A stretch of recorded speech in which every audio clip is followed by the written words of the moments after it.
이번 순서는 꼼꼼한 뉴스 모니터와 분석으로 시청자 여러분의 현명한 미디어 소비를 돕는 제주 뉴스 톱파북인데요. 오늘도 고재일 기자와 함께 지난 한 주 제주 지역 언론 보도의 면면을 살펴보는 시간 가져보겠습니다. 네, 지난 한 주를 시각적으로 돌아보면요, 겨울과 관련한 유명 소설의 한 대목이 생각이 나죠. 국경의 터널을 빠져나오니 눈의 고장이었다. 밤의 밑바닥이 새하였다. 네, 가와바타 야스나리의 설구 첫 문장인데요. 이걸 보고요, 일간지 일면 사진, 유독 눈과 관련한 앵글이 굉장히 많았습니다. 자, 먼저 제주일보 12일자 일면, 눈에 덮인 용눈이 오름 사진인데요. 닷새 동안 내린 많은 눈으로 하얀 비경을 연출한 용눈이 오름의 모습, 상공에서 렌즈로 담았습니다. 분화구 속 맑은 모양의 화구가 인상적인 곳이죠. 제주 동부 지역의 대표 오름인데요. 최근 각종 예능 프로그램에 소개된 이후에 탐방객이 급증했고, 네, 이것 때문에 파이고 부서지고 잘려나가면서 굉장히 몸살을 앓았습니다.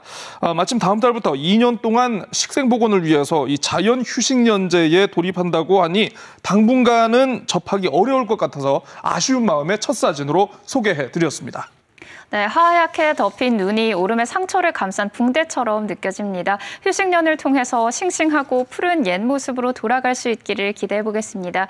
그런가 하면 폭설로 도민과 관광객의 이동에 불편이 많았던 것 같은데요. 네, 제가 불편했습니다. 네, 마침 13일자 뉴제주일보 일면에 겨울왕국으로 변한 평화로 차량은 정체행렬이라는 사진이 게재됐습니다. 보통 이제 신문지면에 이렇게 세로구도의 사진을 좀 약간 담기는 어려운 경우가 많은데요. 출근 차량이 이 옴짝달싹하는 모습의 평화로 정체 상황을 유수암리 입구에서 포착을 한 것 같습니다. 상간도로에 눈이 내려서 결빙이 되면 아무래도 평화로로 많이 몰리는 경향이 있죠. 지금 대충 어림잡아도 한 2-3km가량 차량이 길게 늘어서서 거북이 운행을 하고 있는 좀 답답하고 힘겨운 모습 느껴지실 수 있는데요.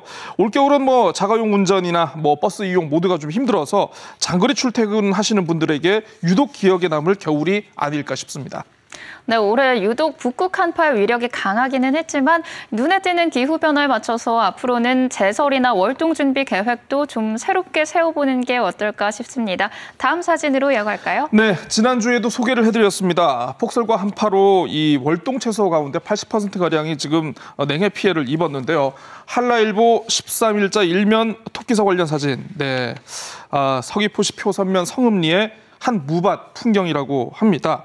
수확을 앞둔 무가 보시는 것처럼 이게 눈에 파묻힌 모습, 이걸 바라보는 밭주인의 심정이 얼마나 안타까울지 이거 참 가늠조차 어려운데요. 오늘까지 피해 신고 접수가 마감되면 구체적인 피해 규모와 액수 등을 확인할 수 있을 전망이고요. 다행히 목요일부터는 좀 날이 조금씩 풀렸습니다. 따뜻해서 좋긴 한데 좀 탁하게 느껴지신 분들 많으시죠? 네, 재민일보 15일자 일면 사진 보시겠습니다. 미세먼지로 뒤덮인 제주 이렇게 실렸는데요. 14일 오전 한때 미세먼지 농도가 나쁨 수준을 기록하면서 이 뿌옇게 변한 제주 시내 모습을 포착했습니다. 예전에는 사만사온이라고 했는데 요즘엔 사만사미라고 하더라고요. 추위가 물러난 제주에 상륙한 미세먼지, 올겨울은 또 얼마나 우리를 또 답답하게 할지 걱정이 앞서더라고요. 네, 평소라면 시원하게 탁 트인 하늘과 바다의 모습이 지금 사진에서는 구분이 되지 않는 것 같네요. 코로나19에 미세먼지까지 기승을 부리는 만큼 건강관리에 각별히 신경 쓰시기 바랍니다. 이번에는 기사의 이면을 살펴보는 순서죠. 어떤 내용 가져오셨나요? 네. 독자나 시청자가 무엇에 관심과 의문을 갖고 있는지 취재하고 보도하는 것, 언론 활동의 기본 중에 기본이라고 할 수 있을 겁니다. 지금 탐나는 제주 함께 하시는 시청자 여러분들, 혹시 여러분들은요, 공무원 인사에 대해서 과연 어느 정도 관심이 있으십니까? 지역 언론의 공무원 인사 보도 관행, 이게 과연 적절한지 오늘 한번 좀 얘기를 나눠볼까 합니다. 네, 지난주에 발표된 제주도의 상반기 정기 인사 내용을 소개하시려는 것 같은데 인사보도의 관행이라면 어떤 문제를 지적하고 싶으신 건가요? 네, KBS 제주나 제주 MBC 같은 경우에는 짤막한 단신으로 상반기 인사를 다뤘고요. JIBS 제주방송은 관련 내용을 리포트 한 꼭지에 담았습니다. 자, 그런데 지역 일간지 그리고 인터넷 신문 좀 약간 다소 과열된 취재 행태를 보였는데요. 인사 발표 전부터 누구누구가 하마평에 올랐다더라. 또 A와 B가 퇴임하고 C가 교육으로 빠지니까 갑과 을이 그 자리를 두고 경쟁을 벌일 전망이다처럼 인사 예고 기사를 굉장히 쏟아냈는데요. 발표 당일에는 또요, 제주도와 행정시가 발표한 인사명단 파일을 그대로 신문들이 앞다퉈가며 속보로 다뤘습니다. 자, 14일자 지면 편성 굉장히 놀라운데요. 한라일보, 제주일보, 재민일보, 유제주일보 모두 16개 지면 가운데 공무원 정기 인사 소식을 무려 4-5개 면에 걸쳐서 집중하려 했습니다. 전면 광고라든가 동정, TV 편성표, 운세 이런 거 제외하면은 기사가 들어가야 될 지면의 절반 정도를 공무원 승진 또는 전보 명단을 그대로 찍어냈다. 이렇게 봐도 무방할 것 같습니다.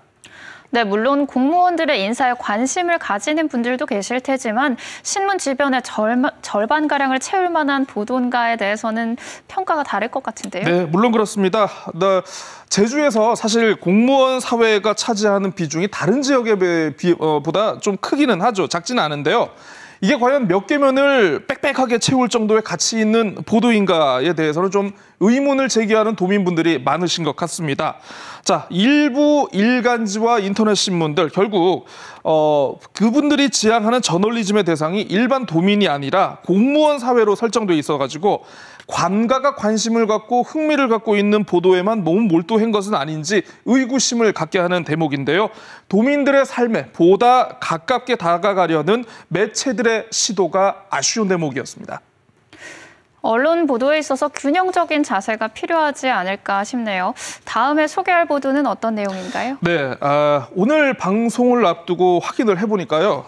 유감 표명을 하셨더라고요. 네, 국민의힘 강충룡 제주도 의원. 네, 지난달 동성애 혐오 발언을 두고서 지역사회 논란이 굉장히 커지고 있는데 지역 미디어의 보도가 좀 약간 시큰둥합니다.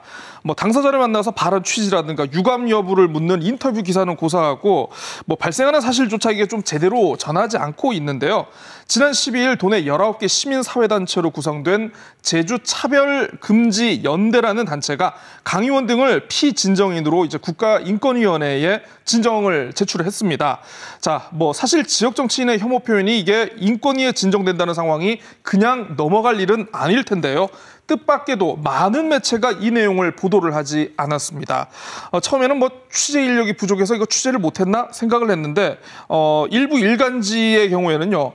인터넷판 기사로는 썼다가 이거를 지면에는 담지 않았더라고요. 축소 보도의 한 단면이 아닐까 싶어서 소개해드리고 있습니다. 실제로 인권위가 문제가 있다는 결론을 내렸을 때는 어떤 반응을 보일지 궁금해지네요. 기사의 탄생 하나 더 가져오셨다고요? 네, 가십성 보도 행태, 흥미 위주의 보도를 좀 한번 얘기를 하고 싶은데요. 최근 제주 지역 대형 복합 리조트죠. 신화월드 내에서 145억 원의 현금이 사라졌다라는 그런 보도가 앞다퉈 나왔습니다. 앞서 얘기한 강충룡 의원의 사례와는 달리 이거는 거의 모든 매체가 앞다퉈 보도를 한 것 같은데요. 일부 매체 같은 경우에 이건 영화다, 미스터리다, 이거 숨겨진 반전이 있다 이렇게처럼 속칭 제목 장사를 하는 그런 시도가 포착이 됐습니다. 이후에 120억 원의 현금이 다시 발견되면서 그러면 이 돈의 주인은 누구인가? 남은 20억은 어디에 있나처럼 계속 흥미 위주의 보도를 이어갔는데요. 사실 이런 사건 보도 많은 독자와 시청자들이 관심을 가질 사안임은 분명합니다만은 경찰 수사라든가 아니면은 카지노 관계자와 같은 어떤 비공개 코멘트에 의존을 할 수밖에 없다 보니까 때로는 이제 기자가 상상력이나 추리력을 가지고 기사를 쓸 수밖에 없는 그런 현실적인 문제도 있습니다. 거기다가 추가 내용은 없는데 제목만 바꿔서 계속 비슷한 기사를 양산을 하다 보니까 상대적으로 좀 보도의 질이 떨어지지 않은가 싶었는데요. 상대적으로 좀 보도가 되지 않았던 어떤 카지노 노조의 진상규명 요구 그리고 이분들의 열악한 노동 실태를 취재하면 좀 더 좋지 않았을까 아쉬운 마음에 소개해드렸습니다. 사건의 본질을 파헤치고 도민들의 알 권리를 위해서 쓴 기사들이 좀 더 많아졌으면 하는 바람입니다. 다음은 고재일 기자가 한 주 동안 주목한 보도를 소개하는 차례인데요. 어떤 뉴스 눈여겨보셨나요? 분명히 말씀드리는데요. 네. 탐나는 제주가 KBS 제주에서 하고 있어서 제가 KBS 제주 보도를 꼽아온 게 아닙니다. 네. KBS 제주가 지난 14일 보도한 감귤원 태양광 농사 관련 후속 보도를 소개해 드릴까 합니다. 제주도가 2016년 당시에 전국 최초로 태양광 농사를 시작한다면서 대대적으로 홍보한 사업이 있습니다. 이게 굉장히 연평균 5천만 원의 고수익을 얻을 수 있다라고 이렇게 참가자들을 모았는데 해결하지 못한 문제가 하나 있습니다. 바로 최대 1억 원에 달하는 개발 부담금 부과인데요.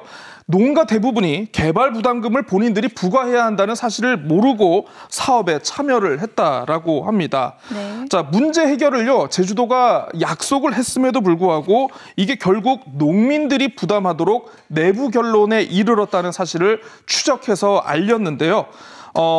모두 71곳에 달하는 곳이 그동안 4년 동안의 사업 지원도 모자라서 전기 판매 가격 하락 그리고 개발금 부과까지 철저하게 실패한 태양광 농사의 민낯을 취재했습니다. 네, 이처럼 행정의 신뢰를 떨어뜨리는 일이 두 번 다시는 없어야 할 것 같습니다. 오늘 소식 여기까지 듣겠습니다. 고맙습니다.